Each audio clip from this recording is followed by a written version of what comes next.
नमस्कार साथियों, स्वागत है आपका आपके अपने संपूर्ण भक्ति सागर चैनल परिवार में। साथियों, आज हम जीवित पुत्रिका व्रत कथा सुनाने वाले हैं, जिसमें कि जीवित पुत्रिका की 3 कथाएं प्रचलित हैं। तो हम तीनों कथा अलग अलग सुनाने वाले हैं ताकि आप लोगों को सुनने में आसानी हो। तो चलिए शुरू करते हैं। पहला कथा है चीलों और सियारों की। उसने कभी उनका सर कटवाकर डब्बे में बंद करा दिया, पर वह शीश मिठाई बन जाती और बच्चों का बाल तक बाका न होता। बार बार उसने अपनी बहन के बच्चों और उसके पति को मारने का प्रयास भी किया। साथियों, कोई भी व्रत कथा के बिना पूरा नहीं माना जाता है, इसलिए कथा को जरूर सुनें। जीवित पुत्रिका व्रत इस साल 24 सितंबर को रखा जाएगा। इस दिन भगवान श्री गणेश, माता पार्वती और शिवजी की पूजा एवं ध्यान के बाद ऊपर बताई गई व्रत कथा भी सुननी चाहिए। इसकी पूजा शिवजी को प्रिय प्रदोष काल में करनी चाहिए। व्रत का पारण दूसरे दिन अष्टमी तिथि की समाप्ति के पश्चात किया जाता है। यहाँ हम आपको बता दे रहे हैं जितिया व्रत की 3 कहानियाँ। अपनी परंपरा के अनुसार जो कथा आपके यहाँ पढ़ी जाती हैं, आप उसे पढ़ें या सुन सकते हैं। इसमें पहली कहानी सियारिन वाली है, दूसरी जीमूत वाहन राजा और तीसरी भगवान श्री कृष्ण से जुड़ी। जीवित पुत्रिका व्रत में चीलों सियारों की एक कथा भी सुनी जाती है। वह संक्षेप में इस प्रकार से है। एक वन में सेमर के पेड़ पर एक चील रहती थी।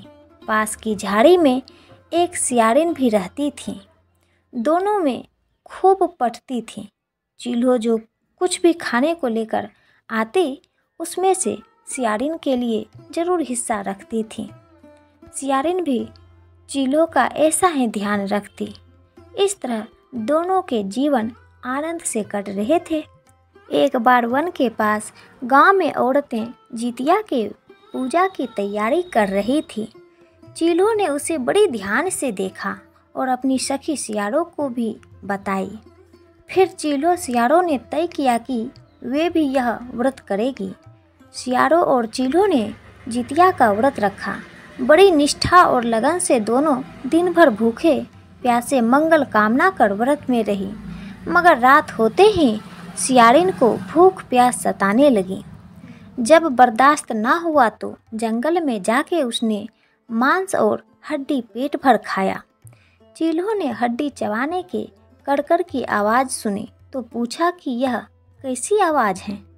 सियारिन ने कह दिया, बहन, भूख के मारे पेट गुड़गुड़ा रहा है, यह उसी की आवाज़ है। मगर चीलों को पता चल गया। उसने सियारिन को खूब लताड़ा कि जब व्रत नहीं हो सकता तो संकल्प क्यों लिया था। सियारिन लजा गई, पर व्रत भंग हो चुका था। चीलों रात भर भूखे प्यासे रहकर व्रत पूरा की। अगले जन्म में दोनों मनुष्य रूप में राजकुमारी बनकर सगी बहनें हुई। सियारिन बड़ी बहन हुई और उसकी शादी एक राजकुमार से हुई। चीलों छोटी बहन हुई, उसकी शादी उसी राज्य के मंत्री पुत्र से हुई। बाद में दोनों राजा और मंत्री बने। सियारिन रानी के जो भी बच्चे होते वे मर जाते, जबकि चीलों के बच्चे स्वस्थ और हट्टे कट्ठे रहते। इससे उसे जलन होती। उसने कभी उनका सर कटवा कर डब्बे में बंद करवा दिया, पर वह शीश मिठाई बन जाती और बच्चों का बाल तक बाका ना होता।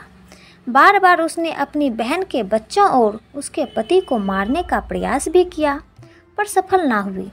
आखिरकार दैव योग से उसे भूल का आभास हुआ। उसने क्षमा मांगी और बहन के बताने पर जीवित पुत्रिका व्रत विधि विधान से किया तो उसके पुत्र भी जीवित हो गए। जिस तरह जीमूत वाहन भगवान सियारों के बच्चे को लौटा के खुशहाल परिवार दिया, उसी प्रकार आप सबके घर जीमूत वाहन भगवान की कृपा दृष्टि सदैव बनी रहे और आपके घर खुशियों से भरा रहे। साथियों, हमारी ये छोटी सी जानकारी यदि अच्छा लगा हो तो प्लीज़ चैनल को सब्सक्राइब कर लीजिए, वीडियो को लाइक कीजिए।